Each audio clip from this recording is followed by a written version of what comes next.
No Side Effects, a novel by Ryan Bigwood. Chapter 1, Sector VII.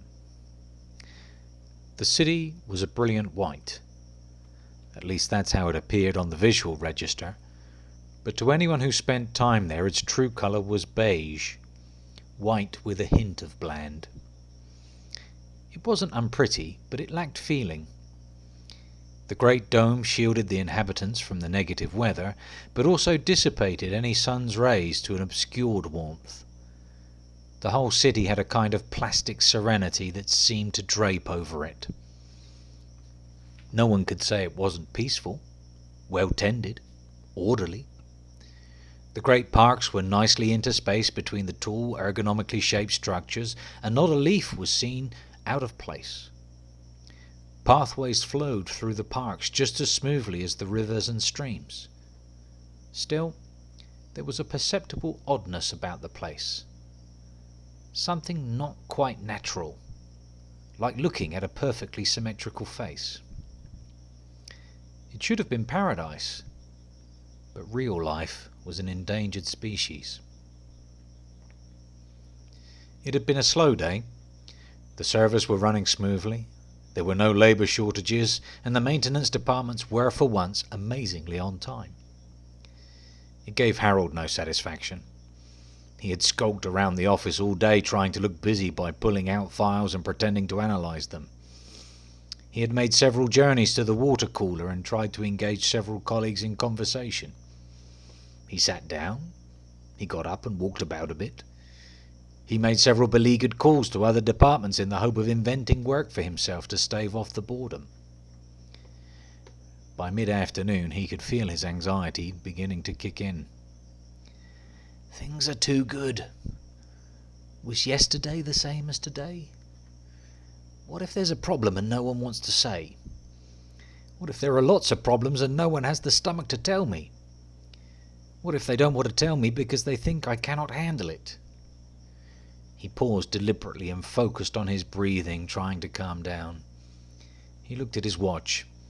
He still had another hour to go before taking his next tablet, a K. He sat at his desk and looked at his executive toys, some bizarre geometric shapes meant to comprise a 3D puzzle. Since it had been taken out of the package, no one had actually attempted to solve it. A truly pointless gift, he thought, and struggled to remember who had made the hollow gesture of buying it for him in the first place. He reached over to pick up the shapes and caught a photo with his shirt sleeve. It wasn't just any photo, and he snatched at it quickly to avoid letting it crack against the desk. He was relieved to see that it was undamaged. It was all that he had left of her. To the casual observer, the photo was a crowd scene of some sort of company event, but if the frame was held at the correct angle, as Harold was now doing, the image of a woman came into focus. The memory was bittersweet. It started soft, and he allowed himself to indulge in its warmth, enveloping him with its guilty pleasure. But then it became intersected with stochastic jabs like the flashbulb of an angry camera, and each flash an image of her death. He tried to focus, battling his subconscious to see if he could direct the memory, drag it to where he wanted. He had been through this battle many times, and each time he felt more desperate, certain that a part of the good memory died in each conflict. The alarm on his comlink was like a needle into the balloon of his subconsciousness, snapping him out of his mind war. He stood dazed for a moment, feeling only the pounding of his heart against his rib cage. He stepped out of his office, half turning to the camera in the corner of the room. Harold walked quickly to the med booth, but paused briefly before entering.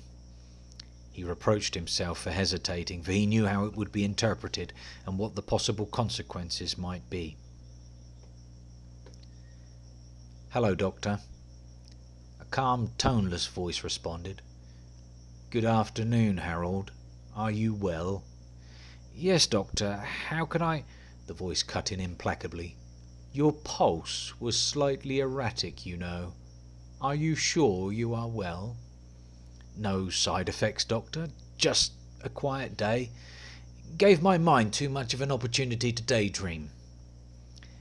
Your next pill is in just over an hour. It is a K tablet, yes?" Harold was annoyed. Of course it's a K, he thought. You prescribed it. The doctor prescribed all the meds and always knew who was taking what. "Yes, doctor." Harold did his best to cover his feelings. "You were recently upgraded from L meds, correct?" Harold felt like he was being provoked. "Yes, doctor," he answered. The grey tone continued. "Sometimes citizens can be upgraded too quickly. Perhaps we should analyze the benefits of a downgrade to L meds again." Harold was shocked. It had taken him years to get his most recent upgrade, and the thought of losing it made his stomach knot. He did his best to repress the panic and managed to blurt out, "Whatever you think to be best, doctor. You know you have my trust, and you always look after me." "Very well. We will discuss this at your next monthly review." There was a pause. "Harold, are you still having visions of your ex-wife's death?" Harold was now in serious trouble. He had 1,000 answers, but none would come out. He had visions of his inner self screaming at him to answer, but his lips just quivered. He was certain he was going to lose his K-meds. "Harold, your pulse has increased significantly. Do you require assistance?" At that moment Harold thought of the photo of his ex-wife, and in that moment she came to him, spoke to him. He did not hear the words, just the softness and the comfort. He could feel his heart rate normalizing. "Thank you, doctor, but I am fine." And it was, at least in that moment, the truth. "Be well, Harold," intoned the voice, and the transmission was cut. Harold slumped back in his chair, worn out from the nervous energy he had just spent. He was unsure if he had managed to convince the doctor, but reasoned that it was not worth getting upset, if that were possible, as this would only increase his chances of his medication being downgraded. At least the doctor had not followed up on his questioning about his ex-wife. Harold looked again at the picture. The angle was insufficient to reveal the hidden image, and it was masked by the crowd. Harold saw only her face. It had been 7 years since the accident, but there had been no closure, and the mourning was still fresh, painful to touch. And now, in a sadistic twist of fate, Harold's memories were poisoned by the loss, so that any fair memory that did come to him would always melt into images of her death. She had been everything to him, his centre. Her work as a geneticist meant that she was far above his med status, but she never made him feel inferior. Then one day they had been out for a walk in the park, just a regular Sunday afternoon. Some crazed D-med, that's a term for someone who stops taking medication resulting in psychotic behaviour, had come out of nowhere and hit them both with his hovercar. By the time Harold had come to, he was in hospital trying to assimilate the bad news. At 4 o'clock, Harold entered the company's med booth to receive his next K-med. He was relieved when the screen stayed blank, indicating that the doctor would not be following up on his earlier inquiries. He was only required to type in his citizen code, and the appropriate slot opened, revealing the small red pill. As he stepped out, he saw his secretary waiting to enter. "Oh, hello, Julie. Your time as well, I see." Harold paused. He wanted to say something else, but was only too aware that Julie had recently been downgraded to S-meds after her brother had been incarcerated, and he was worried that he might embarrass her. He changed subjects as quickly as possible. "Did you manage to get hold of Robert?" "No, Mr. Whittman. I'll try again if you like after my, She gestured to the med booth. "Right, okay, no rush. I'll just, yes." His sentence petered out, and he turned quickly to avoid further damage. As he walked away, his peripheral vision noticed a new light source coming from the med booth. The doctor wanted to speak to Julie. On his way out of the company, Harold stopped at a vending machine and got some chocolate. In truth, it wasn't really chocolate, but a congealed paste with a synthetic taste and a shot of caffeine for good measure. He passed out the door and looked up at Sector VII's great dome, trying to perceive the weather on the outside. He finished his chocolate treat and looked for somewhere to discard the wrapper. Failing, he stuffed the packet into his pocket, walked briskly along the avenue to the nearest metro terminal. He was determined to get home as soon as possible and put this day behind him. He hoped tomorrow would be better, but he didn't succeed in convincing himself. All around, people were walking in ordered files, making their way home. It seemed to Harold that their footfalls were rhythmic, all marching to the same beat. "It's like we're all ants," he said to himself. Or at least he thought he had, and he was suddenly surprised to see that a man walking next to him was looking straight at him. "I was just thinking the exact same thing, you know," he said. "Was it always like this?" "I don't know," replied Harold, but he'd really wanted to say no. "My name's Marcus," said the gentleman, extending his hand. "I work at the energy plant." "Harold, networking. Nice to meet you," he said, gingerly shaking Marcus by the hand. "Likewise. Which way are you heading?" "Zone 4. "That's on my way. Mind if I join you?" Harold's lips disobeyed a direct order from his brain. "Yeah, sure. My pleasure." It wasn't that Harold had taken a dislike to Marcus. It just was that he was going to take away the routine of his day. Sometimes it was the routine that got him through, the knowledge that nothing unexpected was going to jump out at him, and he needed that today. They boarded the metro pod and found a place to sit down. It whizzed along in almost perfect silence. Marcus leaned into Harold to preserve their privacy. "I can't stand the quiet," he whispered. "When did it become socially unacceptable to have a conversation on the metro? I remember taking trips with my dad, and he would point out the landmarks to me, and I would ask him questions about Dr. Schaefer." Harold wanted to answer, but he could feel the other passengers homing in on them. Marcus continued. "Do you know, I've even begun to notice that other public places are becoming the same." Harold nodded. "I'm not against the quiet as a rule, but I don't want to feel like I'm being obligated. Do you know what I mean?" Harold was about to respond, but another passenger walked over to them and gesticulated wildly for Marcus to be quiet, and Harold was totally unprepared for what happened next. Marcus laughed. Not a quiet chuckle or a chortle, but a full-on raucous belly laugh.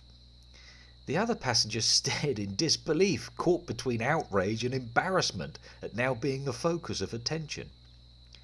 Harold was also stunned, but something more important happened.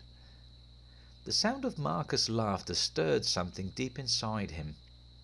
It was like a glorious shower that fell on some long-forgotten small seed in a desert, dormant for so long, now germinated. His face contorted, and he struggled not to smirk. He covered his mouth with his hand as the other passenger continued his glowering. At that moment the metro pulled into Zone 4, and Harold, not turning to say goodbye, fled the scene. As he made his way to the surface, he found that he was laughing too. He could not recall the last time that he'd had such a feeling. It overwhelmed him. It wasn't that he didn't enjoy comedy shows, and he certainly did laugh, at least when everyone else did, but it wasn't comparable to this. And reflecting on what had just happened, he was sad that he had no way to contact his newfound friend. His overriding sense was gratitude. For the first time in a long time, his routine had been broken, but it was positive. He actually felt happy. He wanted to thank Marcus for this gift of laughter. As he reached the apartment block, he was debating whether or not to share the experience with his wife Martha. She had been an assigned marriage 3 years after the accident. Harold had not wanted another relationship, but in the end the doctor had begun to suggest that without the stabilizing effect of a life partner, he would have to start seriously downgrading his medication, and so Harold had capitulated. Before the accident, Harold was on F-meds and had already been significantly downgraded because of the post-traumatic stress. Like all citizens, he was terrified of the idea of being downgraded to the point where he would lose his job and social standing. And so he had remarried and was able to carry on at his work without demotion. Martha was on H-meds. She didn't openly gloat about this, but she never missed an opportunity to mention it. It was the final word on any discussion or the seal on any agreement made. A trump card. Harold didn't mind this overly, as there were very few discussions that were serious and fewer agreements on which decisions were needed. It just bothered him because in his first marriage it had not been important. He punched in the key code access and the door opened. There was a smell of soup coming from the kitchen. "Good evening, husband. How was your day?" Harold gave the standard response. "No side effects." Martha came out from the kitchen and gave Harold a perfunctory kiss on the cheek. As she did so, and without Harold noticing, she slipped her hand into his pocket. She pulled out the chocolate wrapper. "Aha! Exhibit A!" She displayed the wrapper as though she were in a real courtroom. Harold sighed. "It's just a piece of chocolate, not a Sentinel's defender." Sentinels were the sector's police. They stopped citizens from entering restricted areas which led out to the wasteland. Their weapon of choice, the defender, paralysed targets' nervous systems, although the only time it was seen in action was on D-meds. "Caffeine is only permitted to those on J-meds or less. I don't know why you risk it." "We're talking about one grade of meds. It's not a big deal." "Honestly, they should make it mandatory to enter citizen codes on those vending machines, and then things like this wouldn't happen." "Can we just have dinner, or at least talk about something else?" "All right." Martha looked at him sideways. "Conversation postponed for now." She went back to the kitchen and began serving dinner. Harold went over to the opposite wall and pushed a button. Up jumped the couple's day planner. Different coloured dots signified different activities. Today was marked with blue. He was due to go swimming or have exercise in the park after dinner. He browsed the upcoming events over the next few days to remind him of his duties. He checked the calendar for purple marks. The next programme, Coitus with Martha. It was in 3 days. He sat back down at the table and pushed another button. The wall changed from the schedule to the television. He didn't pay much attention to it. He just wanted something to act as a distraction for Martha. "So, how was your day?" he asked her as she sat down. "No problems, although with less kids every year, who knows how long I'll have a job." She was a teacher. They ate in silence. It wasn't uncomfortable. It was just easier that way. The television took over the ambiance. "Here we have clear evidence of high levels of ultraviolet rays outside the dome. It was first hoped all those years ago that life under the dome would only be for several decades. Here we are almost 220 years on, and we can give thanks to the great Dr. Schaefer for foreseeing our needs. In fact, most scientists now say that we have adapted to life under the domes, and it would be better to stay where we are. After seeing outside, this reporter wholeheartedly agrees." The camera then panned away from the presenter in his pressure suit and revealed a sun-baked panorama of orange rock and sand. "I don't know why they make this kind of show," said Martha. "Why would we want to try and recolonize the wasteland? We have everything we need under the domes." "What I'd like to know is what happened to all those experiments in my dad's day. I remember once that we were making progress and they were looking to trying to reclaim areas of wasteland." At that moment, the television went silent. Both Harold and Martha turned to see what had happened. The screen was black, with the text, Please stand by for incoming transmission from the prelate in the centre. They both waited obediently for what seemed like an eternity. When the screen came to life, there was an image of a middle-aged man dressed in a blue toga. "Greetings, citizens," said the man. "Due to recent security procedures, the prelate is asking for volunteers to make themselves available for sentinel duty. Any volunteer will receive access to the latest medical procedures that will lead to upgrades in medication. Applicants may use their VidPort connections to enter their citizen codes. Successful applicants will report to the Sentinel Hub tomorrow for assignment. Once your tour is complete, your old occupation will be waiting for you." There was a pause. "We are also looking for several volunteers to travel." At the mention of this word, Martha let out an audible gasp. "To several other sectors for administration purposes. Volunteers for this post will receive 2-month luxury bonus, as well as the same medical facilities available to sentinels. Thank you, citizens. Rest well and suffer no side effects." "Well, good luck finding anyone for those assignments," opined Harold. He looked up from his soup to find Martha looking at him disapprovingly. "All I'm saying," he tried to extricate himself, "is sentinel duty is known to be dangerous. And as for travelling to another sector—" His sentence trailed away. "At least you could consider it," said Martha in a hurt voice. "You could at least consider how I feel. Do you have any idea how difficult it is for me sometimes? I feel like I'm the only one trying to improve my meds. Name me one other couple where the wife is 4 grades higher than her husband. It's embarrassing. I don't have the nerve to invite Jeremy and Susan over anymore, and as for my sister, how should anyone know? Don't be so naive," she snapped. "People see. You know that they see. Tell me you don't know what meds your secretary is on." She had him there. "Anyway, I'm making progress," Harold rallied. "I'm back up to K-meds. How quickly do you expect me to catch you up?" "You're lucky that you're still on K-meds."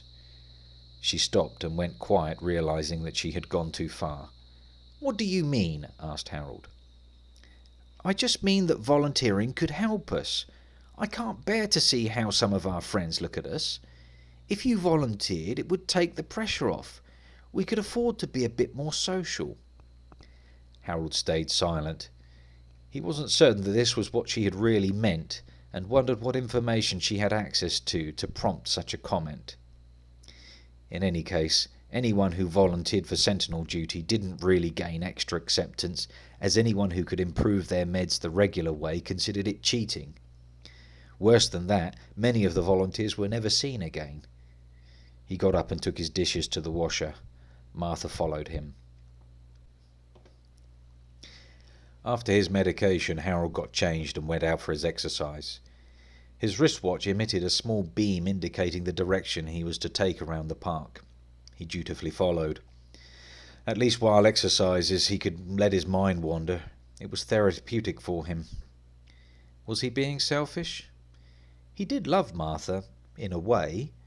She took care of him and had certainly done her part to stop his life from sliding down into mental chaos. Maybe a tour with the Sentinels wouldn't be so bad. It would certainly result in a 2-grade jump in medication, if reports were to be believed. He needed more information. How strange it should be that there were many Sentinels, and yet he had never spoken to any of them. In fact, he now found it difficult to name anyone who had. As for travelling outside of Sector VII, well, he couldn't conceive of any amount of bonus luxuries converting him to that idea.